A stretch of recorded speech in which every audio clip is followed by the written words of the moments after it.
Each season at this time of the year, right before camp starts, every NFL team has some kind of a wish list, a list of things that you would hope they would accomplish, and a list of things that if they do accomplish or get, that would make them a much better team, or at least get them to where they want to be, their goals. And with the Browns' goals being this year, I think within the organization, and largely if you just look at what they have on the roster, what their goals should be are somewhere around 10-6 to 11-5 and winning a playoff game at the very least. Now, I know that's lofty expectations given that this franchise has not done anything since 1999, but also this roster is a lofty roster that is worthy of some lofty expectations, and I don't think it's fair to watch this team with this roster go 8-8 and feel like they did a good job.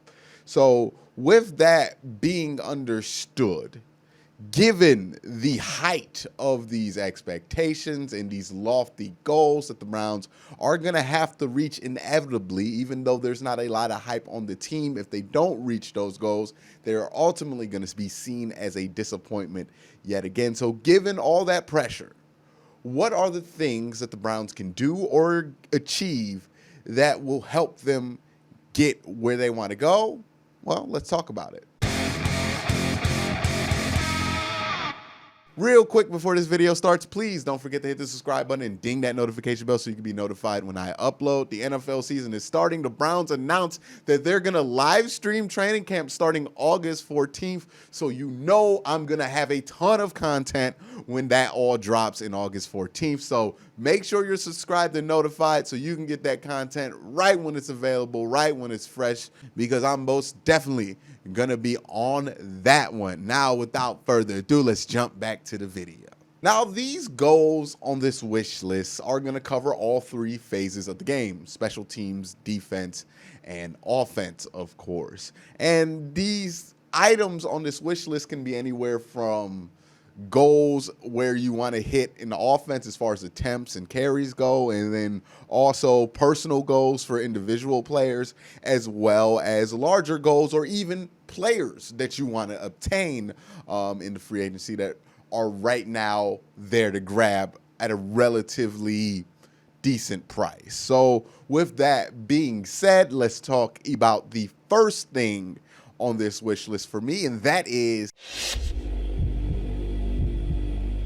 now I know what you're saying. You're looking at me, Quincy, what in the world is 500 for 500? Well, it is what I hope and I think the offense's goal is going to be this year as far as splitting pass attempts with rushing attempts. With passing attempts, I think they're going to want to bring it down to about 500 at maximum. And with rushing attempts, they're going to want to bring it up to close to 500. Now, they're not going to exactly hit this 500-500 split. They might be a little over or a little under, but I think that's going to be the goal for the offense, is to up the amount that they run the ball and lower the amount slightly that they pass the ball and rely on passing. And why I think this would be good, especially for Baker Mayfield when it comes to passing attempts, because it's simple when it comes to Baker Mayfield. If you look at his best games throughout his career, he usually is below that 35 pass attempts per game line. Like, he usually has his best games under those attempt markers. When he starts to get up there in attempts, 40 plus, that's when he starts to throw the bad interceptions. That's when he starts to turn the ball over. That's when he starts to get sacked a abundant amount of times. That's when the Baker Mayfield that we are worried about comes out more often, is when those pass attempts go up. But when those pass attempts stay at that nice, cool 20 to 30 range, he's a really good quarterback most of the time, especially in 2018, even in some moments in 2019 when he was able to get those attempts down. That's when he did his best. You can even look at something like the Tennessee game where Baker Mayfield was fine for like the first half of that game, but then in the second half, the defense started to give things up, and that's when the rails kind of came off for Baker Mayfield, and he just started to snowball, and then somehow ended up with 3 interceptions to end that game. So again, for Baker Mayfield, you're going to want to keep him under 500 passing attempts. He's just a much better quarterback, a much more efficient quarterback, a much more dangerous quarterback, and a much more deadly quarterback when he doesn't have to be relied upon to throw the ball a ton. He's not at that stage in his career yet, and that's okay. Big Ben, similarly, in the beginning of his career, people don't remember this, was not a dude who threw the ball a ton in Pittsburgh. He had relatively low passing attempt numbers in his first 3 to 4 years in Pittsburgh. Even the year that they won the Super Bowl, he really wasn't relied upon to throw the ball a ton. And then as years progressed and he progressed, that's when Pittsburgh started to put up those ridiculous 40 to 50 pass attempt per game numbers with Ben Roethlisberger. So for Baker Mayfield at this point in his career, let's keep it low. Let's keep him at 30 to 35 pass attempts at most. And I think you'll see a much better Baker Mayfield. And then with Chubb and Hunt, hey, you're going to have them for the full season. So why not use them to their full extent? Last year, you didn't have Kareem Hunt for the whole season. Now you will, so take advantage of it. Run the ball an excessive amount of times. You can give Nick Chubb 20 carries, which are premier carry numbers for a top-tier running back, and still find a way to slide Kareem Hunt 10 carries, which is a very good number for a backup running back, and also give him some touches in the pass game. All of these things would be very helpful for the offense. If you take some of this burden off of Baker Mayfield and put it on the running backs, that's going to be better. And it's also going to be better because, remember, the offseason is going to be shortened. And there's going to be some debate because I'm not sure on which facet of the game is going to be affected more. There's an argument that the pass game is going to be less affected because you can practice that without tackling necessarily and without physical contact. And there's an argument that that's going to hurt the run game because you can't practice physical contact. But the other argument for the run game being able to start off good at the beginning of the season is that it's simpler. It's intuitive. It's pretty much basic one-on-one football that doesn't necessarily need a ton of reps in order to be understood. It just needs very good players in the right places. So the argument can be made that you can get off to a better start by running the ball more to begin the season rather than relying on Baker Mayfield to learn a new offense and learn a new pass scheme, get some chemistry with Odell and Jarvis again with a very, very shortened offseason. So that argument can be made that the run game is going to be more helpful for the team at the beginning of the season as they try to make up for lost time with practice during the season. And this is just a very simple game plan. And I think with everything being as shortened as it is, I think simplicity is going to win the day at the beginning of the NFL season because that's going to be what you're going to be able to implement in only the 14 padded practices that you're going to get from the middle of August till the start of the football season. So for the Browns, for Baker Mayfield, for Nick Chubb, for Kareem Hunt, 500 for 500 is what you want to do.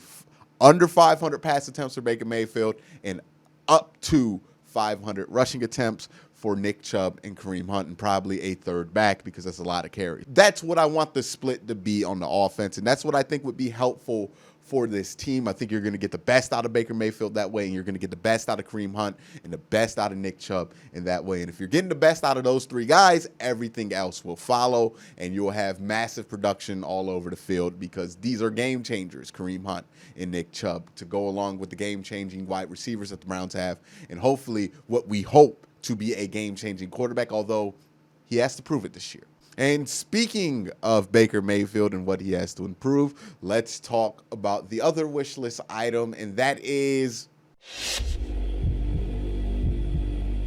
Now, Baker Mayfield obviously has to improve from what he did in 2019, and I think he also has to improve from what he did in his rookie year to show that he is progressing in the right direction. Now, he had a great rookie year. He had a bad second year. It's 50-50 on whatever Baker Mayfield's going to come out of here, but I hope we see a better Baker Mayfield and a better version of what he was in 2018. And part of that would include Baker Mayfield hitting a career low in interceptions. So less than 14 interceptions this year.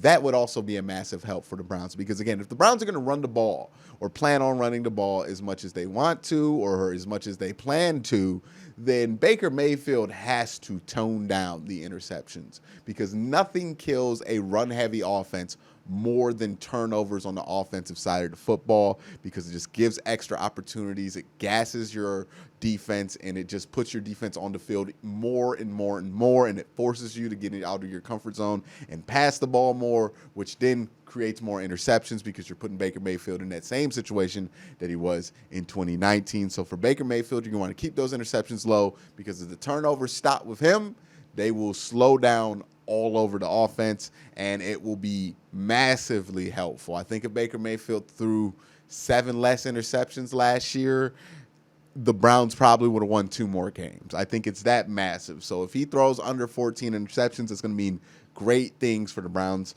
this year. And also, Baker Mayfield needs to make sure that he targets the main things and doesn't really get caught up in all of the minutiae that he got caught up in last year with how complicated the offense was and how many options they wanted to throw at teams.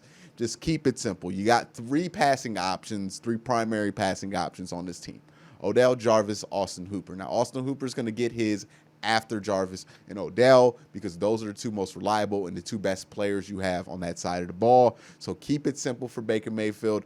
Give him those 2 wide receiver sets. You don't have to throw 3 or 4 out there all the time. You can slide Rashard Higgins out there. You can throw Kareem Hunt out wide every once in a while, but try not to put a ton of options out there for Baker Mayfield. I would just want the Browns to make sure they keep things relatively simple. I think the biggest thing that hurt the Browns last year was that they tried to be really complicated when they had personnel that didn't warrant having to be that complicated. You have guys who can win one-on-one battles like Jarvis and Odell, so you don't really have to get cute with how you get them the ball. You just have to give them a matchup and let them win. But the Browns last year often didn't do that. They tried to do all these trick, gadget, and timing routes in order to get these guys open like they weren't the top-tier wide receivers that they are. And I think that hurt the Browns a lot. Even in the run game, they tried a lot of gadgets. You got Kareem Hunt and Nick Chubb. Just run power. You're going to win most of the time because you have the better player. So what I hope the Browns' philosophy overall is a more simpler philosophy, because I hope they just understand that they don't have to out-scheme every opponent that they play. They just have to outplay them. And with the players that they have on this roster, they're in position to do that on most weeks. So you don't have to get crazy complicated with the scheme. You can just keep things simple. And again, shorten off season. You're going to want to keep things simple. You're not going to want to cram a bunch into these 14 padded practices. Also, with Odell and Jarvis, I would say you're going to want to get them 140 to 150 targets each. I think that's when they're going to be able to be at their best and really open things up. I think that's going to open up some opportunities for Rashard Higgins. It's going to definitely open up some opportunities for Austin Hooper. And it's also going to open up massive opportunities for Nick Chubb and Kareem Hunt. Again, you want to put your best players in the best position to be able to be their best version of themselves. 140 targets for both Odell and Jarvis does that. Up to 500 rushing attempts for Kareem Hunt and Nick Chubb does that. Under 500 passing attempts for Baker Mayfield does that. These are all things that are obtainable and don't conflict with each other in order to get the best out of this team. And if the Browns do this, I really believe they have a great chance to be one of the best offenses in the NFL, because I think you're going to have a situation where you have all these great players put in a position to do what they do great, and they're going to be great.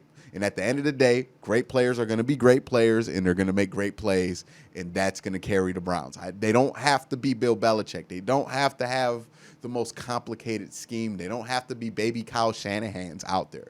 You have a roster where you can keep things simple, and again, shorten off season. Simplicity is going to win the day, in my opinion. But let's talk about another phase of the game that I think there are some wish list items for, and that is... All right, so I made a whole video on Austin Seibert, so I'm not going to harp on it or harp on him any more than I already did. I think I made my point completely clear in the video that I made about how I feel about Austin Seibert. So all I will say is that Austin Seibert this year, he doesn't really need to get better in long range because he's just not good there, but I don't think the Browns offense is going to be so abysmal that we're going to need somebody who can consistently kick from 50 plus. I think the Browns are going to be in position to kick a lot of shorter field goals this year at the very least, if not score. So what I want from Austin Seibert is to just be league average at extra points. Last year, he was one of the worst. If it wasn't for a over-the-hill, almost 50-year-old Adam Vinatieri, he would have had the lowest extra point percentage in the NFL by far. I think he had like 86. Adam Vinatieri had 82, and then the next guy had like 91. So he needs to be at 94 because it's going to be very important. Those extra points, those missed extra points, they matter. I know people like to shrug them off when they happen in a game because you don't want your vibe to be killed. The Browns have scored a touchdown and they missed the extra point. You're just trying not to get your vibe killed. But if we're looking at this from how it affects a football game, those missed extra points are huge. They kill momentum. They make the game weirder. You're going to have to go for two at some point. You might not get it. That sets you back even further. The missed extra points matter, especially because, again, as I covered, Austin Seibert doesn't have the leg to get you a bunch of 50-plus field goals to make up for his inability to make extra points consistently. So you're going to need Austin Seibert, if he's going to be the kicker on this team, to kick extra points at a league average, because what he did last year, unacceptable. And if he misses more than 2 extra points in like the first 4 weeks of the season, I think he should be gone, because the Browns don't need a great kicker. They just need a reliable kicker who can make extra points, and you can find that on the waiver wire if that's not going to be Austin Seibert. So that's what the Browns need from Austin Seibert. What the Browns also need on special teams is a reliable and effective return man. They got T1 Taylor last year in a trade. I don't think he's going to be in the Browns' future plans. They also traded for somebody in the offseason from LA. I'm blanking on his name. My apologies. But they traded for him. I don't think he's going to be – the guy I think is going to be the plan for kick returner is going to be Donovan Peoples-Jones. It's going to be a way to make sure that he makes the roster, get him some time, because I don't think he's going to really crack the wide receiver rotation, because I think it's going to be a 3-4-man rotation with a 6-man room. So I think he's going to make the room, but he's not going to have much to do in the rotation. So throw him back out there at punt and kick returns. He did it in college. He was actually pretty good at it. And it'd be a great way to get him some experience. So I hope that's what they're going to go for. He can be a reliable and effective return man for the next 3-4 years as you try to develop him, as you prepare to move on from either Odell or Jarvis, or as you prepare to add to Odell and Jarvis, whichever one you do, because he'll be ready to go once those guys' contracts are up. So find a reliable and effective return man. I think that's going to be also a key piece for this Browns special teams. Now, moving on to the side of the ball that I'm most concerned about. Now, this is the only part on the team where I have specific players on this wish list. And again, I'm making this relatively cheap or relatively obtainable players. So no Jadeveon Clowney, since you kind of made that new deal with Olivier Vernon. It's not really realistic that the Browns go for Jadeveon Clowney anymore. So the first guy I think the Browns should get is Mike Daniels. Why? Because he's a veteran. You're going to need veterans on this defense. Also, he's a big defensive tackle who can help you stop the run on the inside. And if Larry Ogunjobi has showed a weakness in any part of his game, it's definitely been against the run on the interior. He's been kind of bullied at that position, especially when there is no Myles Garrett. So Mike Daniels, I think he would help with that. You can put him in there, rotate Sheldon Richardson, Mike Daniels, Andrew Billings, and Larry Ogunjobi, and keep them fresh, and also have packages that you can put out there on the goal line, as well as obvious inside run situations, which is where Larry Ogunjobi gets hit the hardest. So again, Mike Daniels, I think he would be a great addition to the defensive line, especially since he's still a free agent at this point, not really commanding much of a market. So you'll be able to get him on a cheap deal.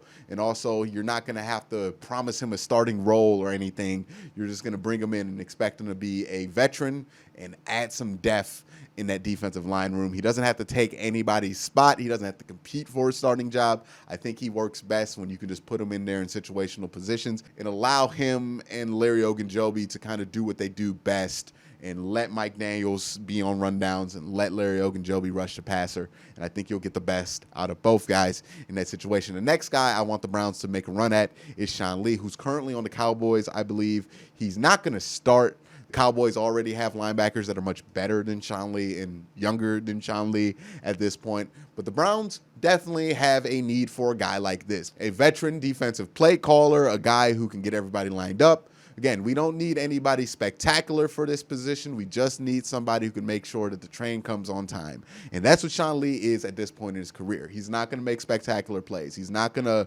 break the game on defense anymore, but he's going to make sure everybody's aligned and that the train gets there on time. And that's what the Browns need next to Mack Wilson. Jacob Phillips looks promising, but you don't want to have a linebacking core with a rookie and a second-year player. I don't think you want to be that young with a defense that's going to have to go against as many good rushing offenses that you're going to have to go against this season. So for the Browns, I think this would be a very smart get. I think you can get him relatively cheap, maybe at highest a 5th-round pick, but I think he can be had for a relatively cheap trade.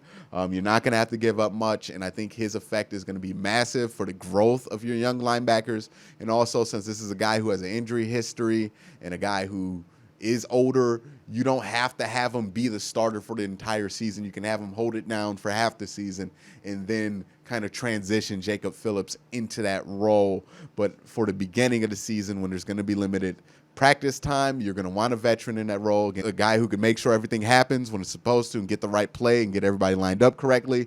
That's what Sean Lee is at this point in his career, and I think the Browns desperately need somebody like that, and I don't think B.J. Goodson is that guy for the Browns. And also the last thing I want from this Browns defense is to get 20 sacks from the other 3 starting defensive linemen. Last year, they were woefully insufficient in this field. I think they, in total, had 11 sacks for the entire season, while Myles Garrett in 10 games had 10 sacks.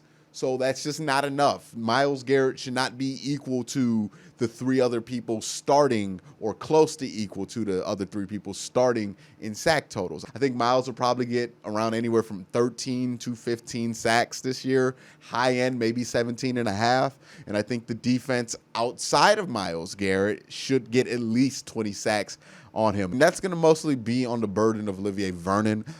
He's going to have to get at least 8 sacks. You're going to want like 4 from Sheldon. You're not going to want a ton from Sheldon Richardson.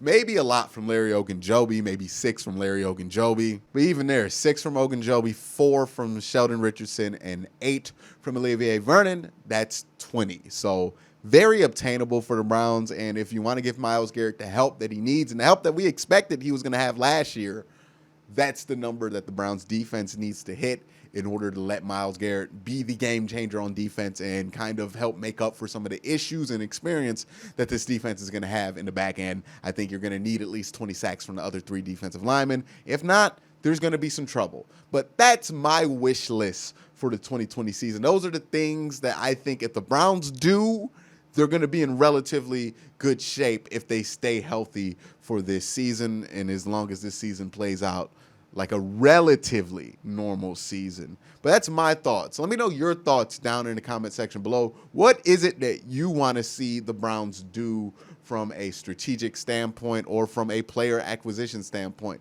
Who do you want the Browns to get? What do you want them to do? What's your attempt numbers? Let me know down in the comment section below. But again, guys, thank you guys for watching. Don't forget to hit that like button, hit that subscribe button, and ding that notification bell so you can be notified when I upload. And again, guys, have a great day and have a good night.